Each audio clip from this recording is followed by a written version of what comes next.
Ya, Assalamualaikum warahmatullahi wabarakatuh. Innal hamdalillah nahmaduhu wa nasta'inuhu wa nastaghfiruh wa na'udzu billahi min syururi anfusina wa min sayyiati a'malina. May yahdihillahu fala mudhillalah wa may yudlil fala hadiyalah. Asyhadu an la ilaha illallah wahdahu la syarikalah wa asyhadu anna Muhammadan abduhu wa rasuluh amma ba'd.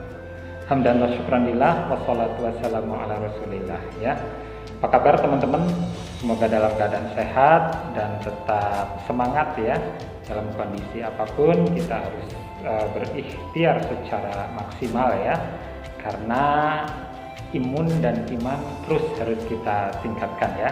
Baik teman-teman, kali ini Abu Azam akan sedikit ya berbincang-bincang atau berbagi pengalaman nih buat teman-teman yang ingin sukses dalam mempelajari, membaca dan juga menghafal Al-Quran ya. Baik, mendapatkan hafalan Al-Quran atau yang mahir di dalam Al-Quran itu adalah suatu kemuliaan yang luar biasa ya. Karena setiap kita tentunya menginginkan kita kelak akan mendapatkan syafaat di yaumil qiyamah ya. Namun untuk mempelajari Al-Quran itu kita harus punya tekad yang kuat teman-teman ya. Jadi kita tidak bisa dengan serta-merta langsung menghafal atau ingin cepat-cepat bisa menghafal Al-Quran, karena tentunya semuanya punya tahapan ya. Jadi barangkali mungkin teman-teman ada yang merasakan kendala-kendala ya, yang polanya di sini sangat variasi ya, karena setiap kita tentu punya kendala masing-masing ya. Ada yang memang belum bisa sama sekali baca Al-Quran, ada yang sudah bisa atau sudah lancar namun masih terjadi kesalahan yang mendasar ya. Misalkan tentang huruf, tentang harokat, tentang hukum ya, ada guna, ada gharib, ada bacaan di luar kaidah. Nah ini perlu kita perhatikan tentunya ya. Atau mungkin di antara teman-teman mungkin ada yang sudah mahir, sudah lancar, namun belum punya hafalan. Nah di sini juga kita nanti akan bantu ya, bagaimana teknisnya, bagaimana kita terus bisa istiqomah dan terus mengasah kemampuan kita ya. Nah jadi semuanya perlu dengan proses tentunya ya. Maka ada istilah kalau kita belajar itu ada level-levelnya ya. Jadi itu memang sudah diatur sedemikian rupa sehingga kita akan konsen di level atau mungkin bagian kesalahan-kesalahan yang akan kita pelajari serius di situ ya. Jadi mungkin teman-teman pernah dengar istilah tahsin ya.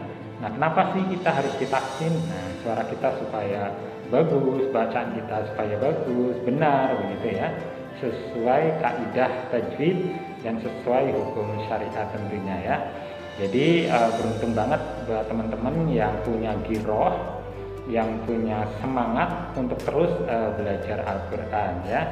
Jadi tahapan awal, jadi itu di persiapan atau idat ya, itu yang baru banget nih, baru memulai mempelajari Al-Quran, katakanlah masih sangat dasar. Kemudian ada level yang menengah, yaitu kita konsen pada hukum-hukum tajwid ya. Misalkan di sini masih terjadi pada kesalahan panjang pendek, guna. Nah itu di sini dikatakan level menengah. Kemudian ada juga yang sudah mulai levelnya cukup bergengsi ya. Jadi ada istilah talaki ya. Nah, jadi kita sudah siap nih memperdengarkan bacaan Al-Quran kita kepada seorang ustadz, seorang guru yang akan membimbing kita ya. Dan bersyukur buat teman-teman mungkin apabila sudah ada yang di dalam kategori tahfiz ya. Jadi tahfiz ini kita variasi banget ya. Jadi bisa dari tingkatan juz, misalkan saya ingin hafal juz amma.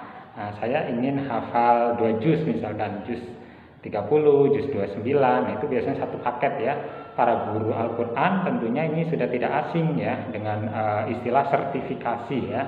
Jadi setidaknya kita sudah pas, sudah siap menjadi seorang pendidik, seorang guru Al-Quran yang biasa ini berkecimpung di sekolah-sekolah begitu ya. Adapun suatu kemuliaan, suatu kebanggaan tersendiri mungkin di antara teman-teman itu ada yang sudah hafiz Quran ya, atau pernah menyelesaikan hafalan Al-Qurannya. Baik dari kategori misalkan 30 juz, ada yang sebagian. Nah sekarang banyak di lembaga ataupun pesantren, rumah-rumah Quran yang mengadakan proses bimbingan itu ya. Jadi teman-teman bisa pilih ya, karena kemudahan Al-Quran ini sekarang bisa kita dapatkan di lembaga-lembaga, yayasan, pesantren. Nah sekarang itu sudah banyak bermunculan ya rumah-rumah Quran dan juga program bimbingan Al-Quran.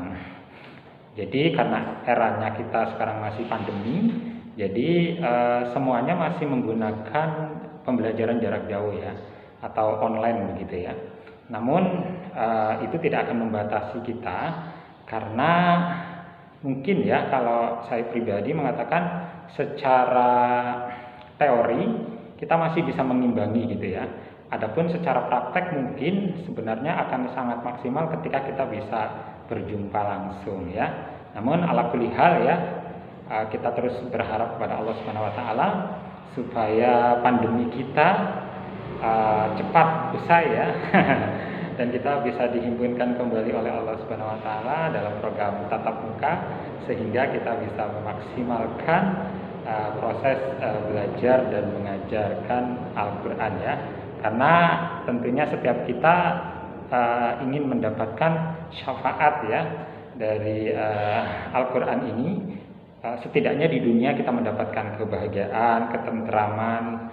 Nah, yang terpenting adalah ketika nanti di akhirat itu akan menjadi syafaat bagi setiap yang membaca, mengajarkannya ya. Dan inilah suri tauladan dari Rasulullah, para sahabat, dan pada kita semuanya ya, untuk senantiasa dekat bersama Al-Quran. Yakin bersama Al-Quran kita akan lebih bahagia.